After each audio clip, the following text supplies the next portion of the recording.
Let's get started, folks. Great to have you here. Welcome to this video. Today we are kicking off with the polishing pads from fxprotect. I am just as excited as you are. I haven't had the chance to test them out yet, so I brought the samples home for you, and we will now test them on the surface, once in 125mm and also briefly in 75mm. It's just a different size measurement.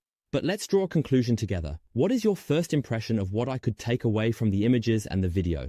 And what is my first impression here regarding handling? Also, performance, meaning polishing strength and how long do they last, and how long can they maintain their effectiveness on the vehicle surface so that we can polish for as long as possible. And that is also an important quality feature. Let's take a look. I wish you a lot of fun. First, we'll quickly unbox and then we'll get to the vehicle paint. As you can see, I have brought home the foam pads in a hook and loop size of 125mm. You have a hook and loop size of 125 with a thickness of 25mm and a polishing area of 140, which is trapezoidal, logically. On the outside, we have the small safety zone attached. I call it the safety zone, so that people know it.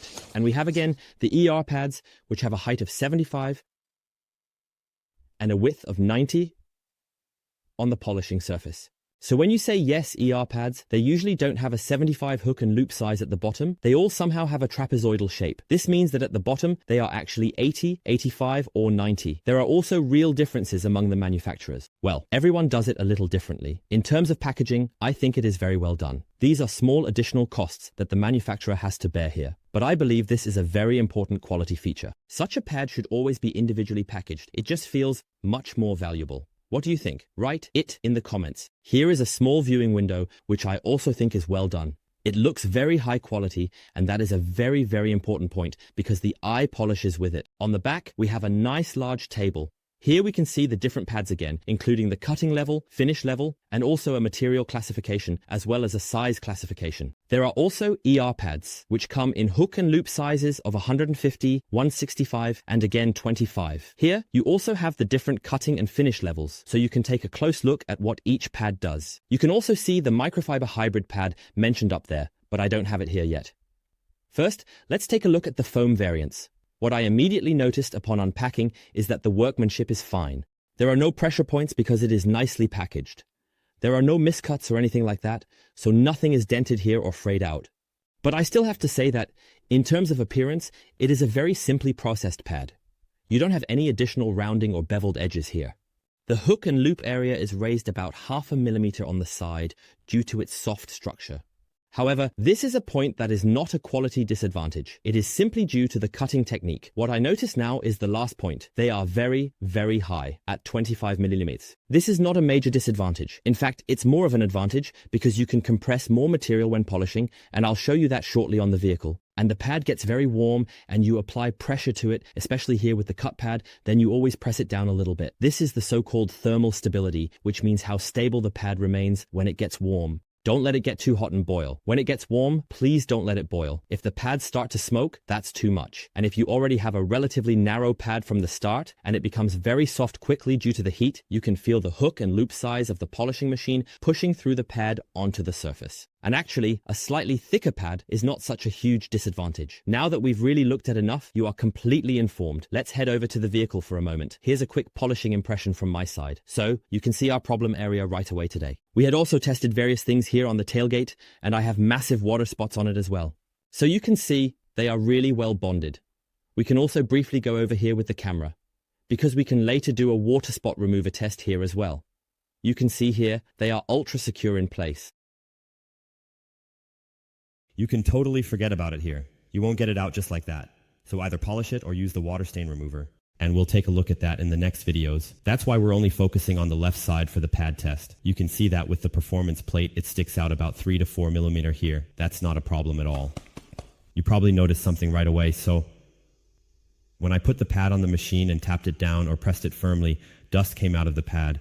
These are small foam residues that look like dust. But I analyzed it more closely. This is the case with all pads, where somehow residues from the cutting process have been left behind. So fxprotect definitely needs to improve on that. But if you're wondering why I'm placing the pads directly on the surface, it's not the polish that's creating dust. It's actually small foam particles from the pad. More on that in the conclusion. You can make dots, you can create veils, and you can also directly blend the dots here so that they distribute a bit in the pad. How you want to do this is completely up to you. So, the rest spreads out And we already have zero contact with the polish. Wipe the head up here nicely. And now we will go onto the surface with it. So now we see this dust issue again. Before I even start polishing, you already have this little dust on it, and that was really not nice. So the team definitely needs to improve this. Otherwise, I first tested how well the pad glides when spreading at low speed. It worked really well. And even now, at higher speeds, the machine ran smoothly with the pad, and it is a bit thicker. Really very, very nice. I really like that. And here, it also ran super smoothly. So, in terms of handling, if it weren't for this dust issue, I have to say I'm very, very satisfied so far, but a long-term test will definitely follow. But here, from the cut level, I have also seen residues from the polish, and the scratches really come off very, very nicely. And also this strip, which was still original, there in the middle, that's mainly what it's about, has also come off really well. We'll see that again shortly afterwards, so very, very nice, I must really say. It showed really great performance. It also built up a lot of heat very quickly. I really like that. And you can also tell that there is still good heat in it. So regarding the polishing performance, the quality, how quickly the pad reaches temperature, and how much power is transferred here, I really like that a lot. And you can see we have a slight haze in it, but I find that absolutely fine.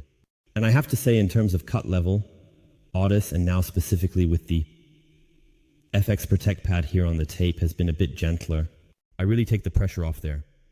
But that was really very, very effective, this short round. Then we apply the finish pad here. Grab the Fiero, do some super refinishing, and let's see if we can bring back the shine as well. So, now following up with the grey pad and the Fiero here over the surface at the finish level, it worked really well on this uni black, except for the dust formation on the pad here as well. But I think fxprotect will manage to address that. More on that in the conclusion. Using tape is always noticeably more annoying, but this is specifically for the videos. You don't stick a separation here. We're taking it all off now because I think it already looks great. And now you can go over everything here again.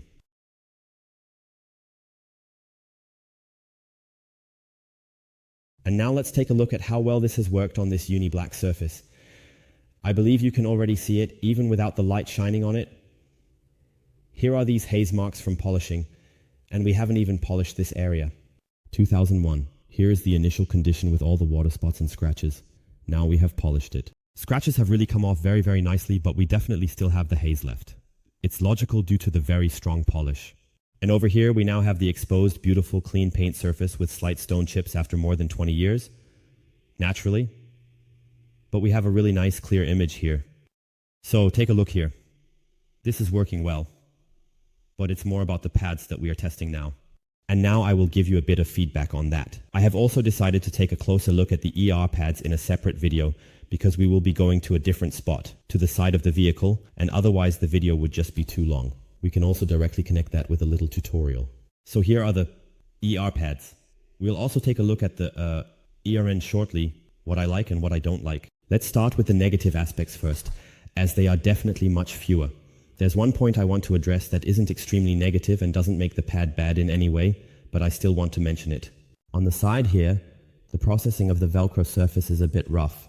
It could have been cut a little cleaner. The transition here from the side surface to the polishing surface could have been a bit more nicely beveled, because when you go over it, you can feel that the edge is slightly frayed, but really just very, very slightly. Especially now after polishing, you can notice that.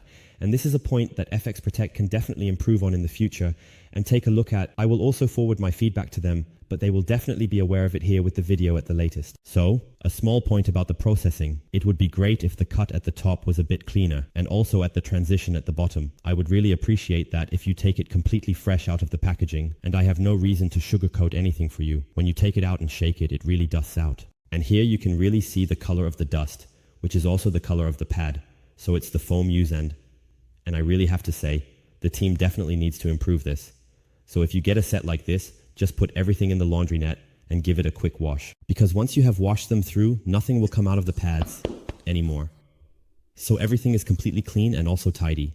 So there's nothing left. And that's why I'm sharing this info with you. You unpack the pads, start polishing, and boom, a massive dust explosion. But now let's move on to the positive points, because I actually don't have much more negative to say. The packaging is right, the design is great. Also, on the back, there are all the notes, the table, and the strengths, which is fitting.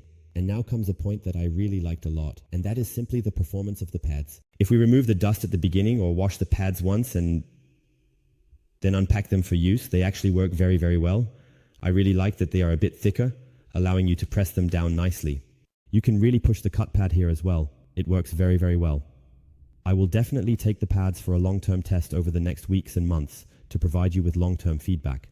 But right now, I have also pushed the pad to its temperature limits. It was already very, very warm, but it really held up well. And now here it has the old hardness again. So this works very, very well for people who are in the hobby sector, who say, I don't want to spend an outrageous amount of 12, 13, 14, or 15 euros for such a pad, which is just too much money. The pad prices are simply too high. But I think there will be some changes in this area this year or next year. Here is a video on the Audacia and the Fiero. Also, the cosmetics, this combination's polish was amazing.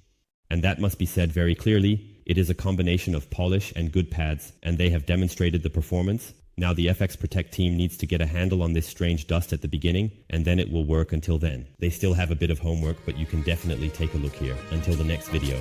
Bye guys.